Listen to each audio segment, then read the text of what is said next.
Johnny Dollar. Johnny, this is Jake Kessler. You know, Greater Southwest Insurance Company. Out there in Kingman, Arizona? That's right. Well, hiya, Jake. What's on your mind? One of my clients, Johnny, insured for $30,000, has a little cattle ranch. Name is Rafe Chisholm. Rafe Chisholm. That's right. Owns a Circle RC layout. Lays over between here and that Lake Mojave resort you're always going to. What's the trouble? He losing some of his cattle? Oh, losing plenty of them. They're being poisoned. Oh? Only it's not them steers I'm worried about. It's Rafe. What do you mean? Well, Johnny, I just found out that he just found out who's been contaminating them water troughs. Yeah, who, Jake? Well, he won't say, but listen. Yeah? If he really does, well, I know Rafe Chisholm pretty good, Johnny. He's a bad character. I wished I'd never sold him insurance. Yeah? Well, if he does know, well, Johnny, this whole thing is going to end up in a killing.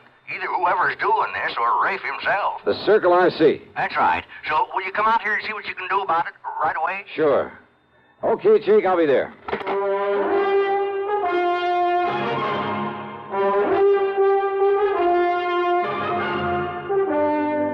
CBS Radio brings you Bob Bailey in the exciting adventures of the man with the action-packed expense account, America's fabulous freelance insurance investigator. Yours truly, Johnny Dollar. And now, Act One of yours truly, Johnny Dollar.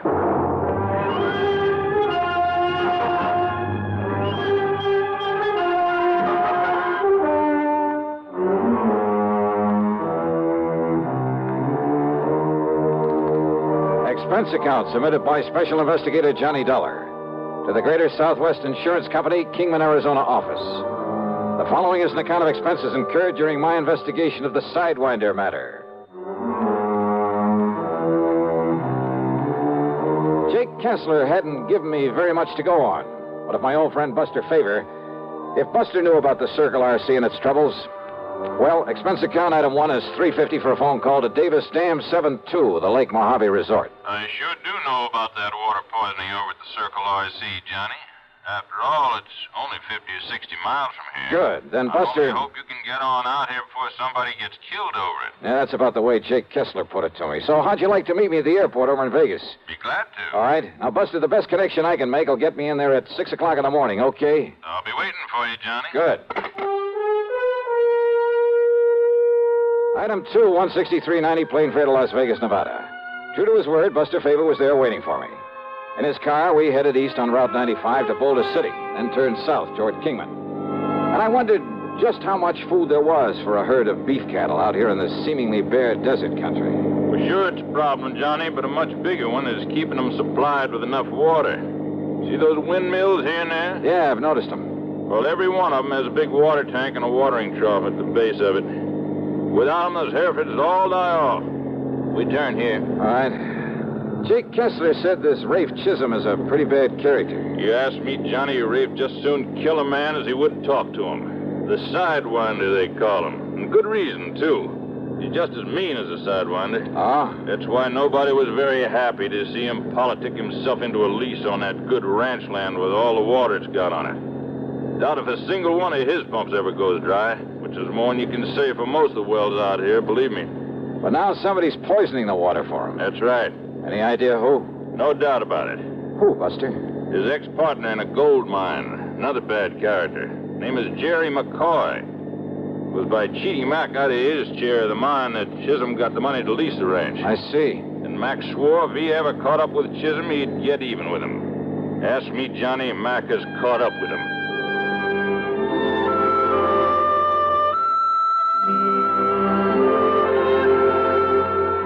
As western cattle ranches go, it apparently wasn't a very large one. But Buster pointed out where the fence line extended nearly 2 miles back into the mountains at the east end of it. As we neared the ranch house, I could see what he'd meant about the water. There were more trees and green than I'd seen anywhere else in this desert country. The ranch house itself was a sprawling, unpainted affair, but there was a flower garden at the side that appeared to be doing quite well. A dozen or so chickens pecking away at the dirt. As we stopped, a woman came running out of the door, came over to meet us. Oh, it's you, Mr. Favor. Howdy, Miss Chisholm. I'd like you to meet Mr. Johnny Dollar. Howdy, Mr. Dollar. Hi. Listen, Johnny's now, a Mr. special investigator for your husband's insurance company. Oh, then you got to do something, Mr. Dollar. Do something about my husband, about Ray. Well, he's the one I came to see. Is he here? No, that's the reason you've got to do something about him. You've got to stop him. From what? Oh, it was about an hour ago that my son come in from out on the range. My son, Wayne. Yeah? Wayne had been over along the east fence fixing to repair a broken post, but instead he come on back here and told his told Ray. Told him what, Mrs. Chisholm? Jerry McCoy. Oh.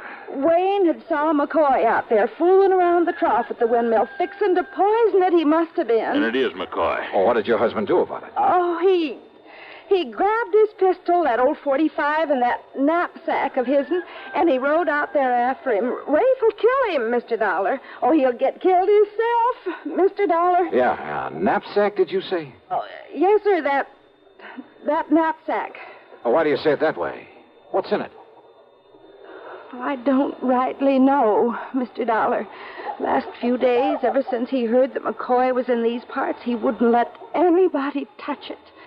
He's kept it hid away. That's funny. Miss Chisholm, you think Wayne could show us where it was he saw Jerry McCoy? I don't know where he is. Wayne has gone out somewheres, too, and I'm so worried about him. Why do you say that, Mrs. Chisholm? With Rafe and the kind of temper he's in, anybody got in his way or tried to stop him?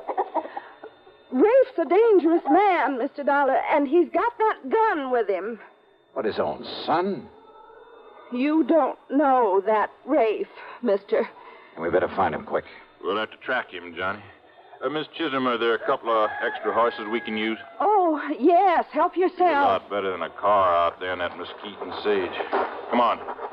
And maybe we'll find Wayne for you, too. Oh, I hope so, Mr. Paver. I hope he's all right. Yes, sir. I hope so, too. But with that crazy man out there with a gun. Yeah, come on, Buster. It looks like we've got our work cut out for us.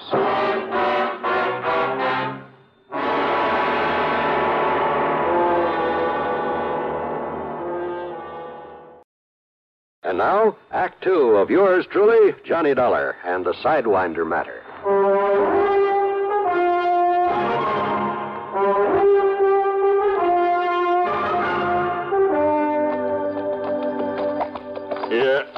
Yeah, Johnny, I was afraid of this. Afraid of what? Those tracks down there, those hoof prints.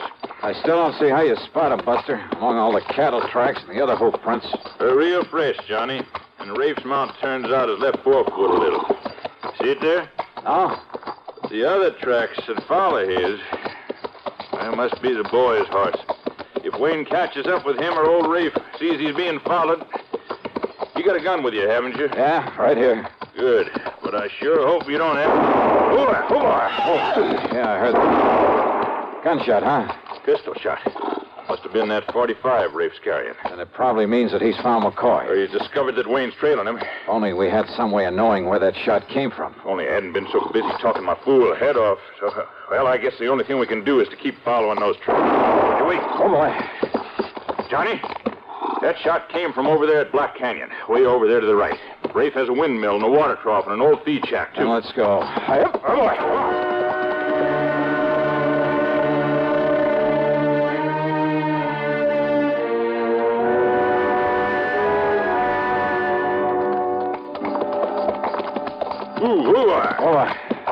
What's the matter? Look over there, the top of that mesa. Those big dust clouds building up? I knew this here was too still out here. Johnny, that dust over the mesa coming this way means that inside of 5, maybe 10 minutes, we're going to be in the middle of the worst sandstorm you ever heard of. We better get on back to the ranch. We'd never make it. We got to find cover. Come on, boy. Oh, boy. But where, Buster? Over there on the right. Shadow Mountain. Big cave in the side of it. Then let's go, brother. Come on, boy. Up, up. Just pray we can make it, Johnny. And believe me, I mean pray. Get out.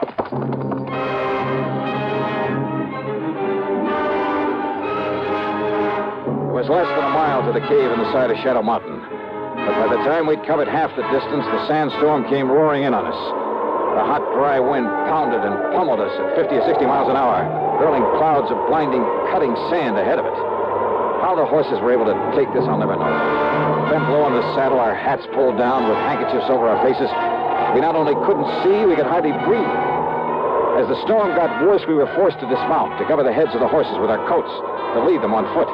But we kept on, and I prayed that Buster still knew where he was going. Buster, whom I could track only by hanging onto the tail of the horse that he was leading. Then, finally, the lee of Shadow Mountain. The life-saving protection afforded by the deep cave in the side of it. And there to keep us company were other fugitives from the sandstorm. Half a dozen jackrabbits, a couple of coyotes, a fox, and several kinds of rats and mice, huddled together silently, forgetting for the moment all the ancient instinctive enmities in their escape from the peril outside of the cave. And the wind roared with the sound of thunder, as though shrieking its anger, its frustration at having failed to smother us out there, as though now trying to deafen us with its sheer power. As we crouched there, the horses stayed close to us, making strange sounds, little sounds that I'd never heard before. It was almost like the whimpering of a frightened child. Then, after what seemed like ages, but could only have been a couple of hours, the wind subsided, as suddenly as it had come up. I started to rise, but Buster touched my arm and motioned me to wait. And then came the hail. A hailstorm of the kind you may hear about but never quite believe. Right here in the middle of the Mojave Desert. Hailstorms, some of them almost as big as golf balls, dashed against the rocks outside. And some of those hailstones rolled into the cave, then melted at our feet. Finally, it stopped. The little animals who'd been our companions quietly looked at one another, then one at a time departed. Maybe a little chastened by this having shared the comfort of each other's presence for a while. Well, Johnny, kind of gives you a respect for this desert, doesn't it? Yeah. Too bad those animals don't always get along so well. So peacefully, isn't it? I guess you could say that about some of the people in this world, too, couldn't you? Well, we lost our trail, but we know where those shots came. Johnny. Now, what?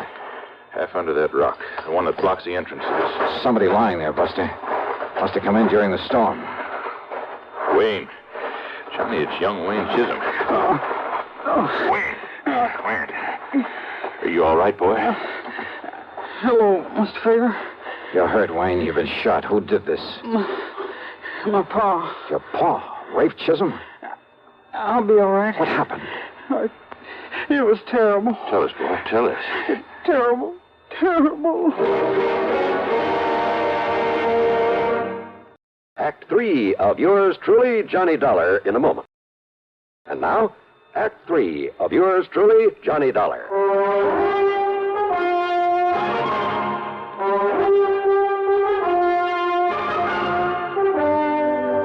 Wayne, boy, listen to me. You mean your own father shot you? Yes, sir. But it's all right. He only nicked me. What happened, Wayne? Well, I don't think he meant to hit me, Mr. Favor. Well? But when he saw that I'd followed him after he got there looking for Jerry McCoy... Did he find McCoy? Well, he told me to go back, and he cursed me, and he fired a couple of wild shots at me. The three we heard. But I don't think he meant to hit me. I wonder. Then I hid behind some deer brush, then worked my way down again so as I could see what he was doing. Well, what about McCoy? Oh, Pa found him all right. There in the feed shack, there in Black Canyon, where he was skinning out one of our young steers, in there out of the sun. Okay, then, Johnny, we better get on over. No, wait, Buster. Then what happened, Wayne? It was terrible, mister. It was awful. I was close enough I could see him. I could hear him through the open window of the feed shack. You think I didn't know all the time it was you, McCoy, that was poisoning the water for my cattle? Yeah? Well, I told you I'd get even for what you'd done to me over in that gold mine, Rafe, and now I've got you just... No, put down that gun. Don't kill me, Rafe. Kill you?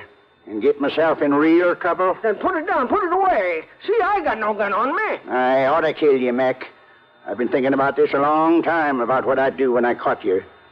But what's the use? What's the use of killing you? Now, listen, Rafe, I'll make it up to you for the cattle I poisoned. Make it up? Yeah. The insurance takes care of that. So, Mac, I'm going to let you go. Yeah. Mean you ain't gonna turn me over to the police? Only if you do exactly what I tell you to do. Yeah, Rafe, I'll do anything. Sure you will, because I got this gun on you. Now start cutting a lot of strips, a lot of thongs off of that steer hide. Yeah. You're gonna tie me up? You're gonna leave me out here to die? Do like I tell you. Go ahead, or maybe I will pull this trigger. But you said you'd let me go, Rafe. Hurry up. You're going to need a lot of them. Me? Why, I don't understand you. You think I'd want anybody to know I let you go? The man that was poisoning my cattle?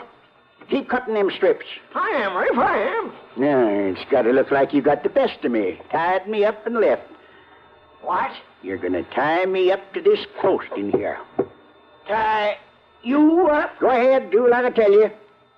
Go ahead, Mac. Unless you want a bullet in your head. Go ahead.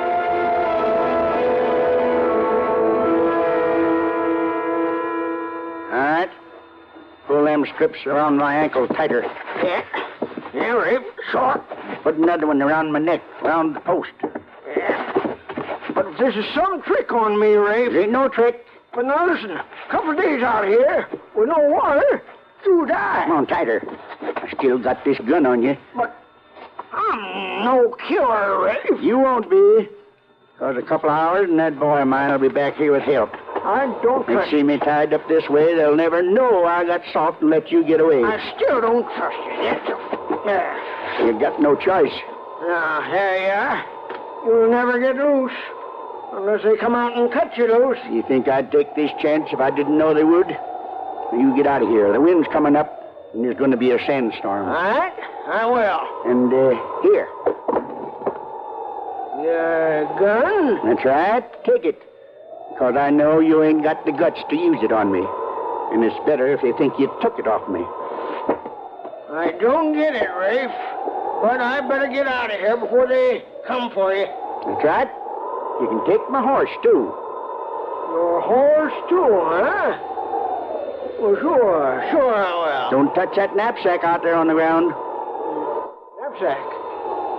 Why, Rafe, that's the one you carried when we was prospecting. You mean... No. Any nuggets in that are mine, Mac. Nuggets? Gold? Ah, yeah, some of the gold you cheated me out of, huh? I'll see for myself. No. Mac, you open that knapsack and you'll be sorry. Eh? Will I? Well, you can't stop me. Tied up that way, you can't stop me. Now, because now, open it up. what's in here rightfully belongs to me.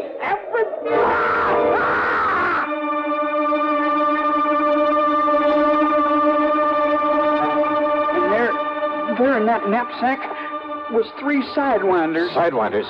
Rattlesnakes? Good Lord. McCoy, he didn't have a chance. Good Lord. There was enough poison in him. Yeah. And not knowing that you'd seen all this, but knowing you'll come back with help, that we'll find him tied up there. Yeah, Johnny. Rafe's made it look like he has a perfect alibi. Not that McCoy didn't deserve to die, poisoning cattle. It's still murder, Buster. Wayne, do you think you can make it to the ranch? Yes, sir. Then come on, Buster. We'll go on to Black Canyon. We'll pick up our killer. Okay, Johnny. Ironic, isn't it? Yeah. All trussed up and waiting for us. By his own doing.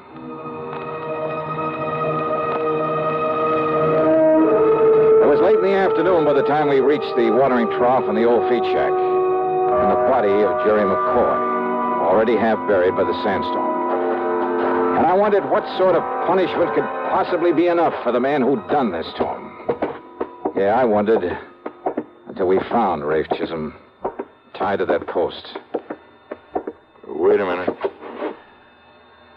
Johnny. We're too late. I know. Rawhide. Green steer hide. As it dried out, it shrank tighter and tighter around his body. Around his neck until Yeah.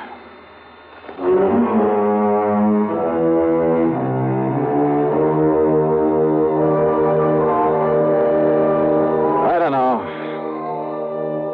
know. And who's to question the ways of justice? Expense account total, including a couple of drinks for Buster and myself, and the trip back to Hartford, $345.40. Yours truly, Johnny Dollar.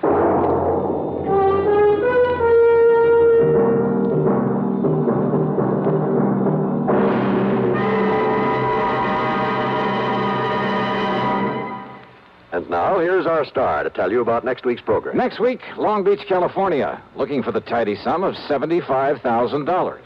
Join us, won't you? Yours truly, Johnny Dollar.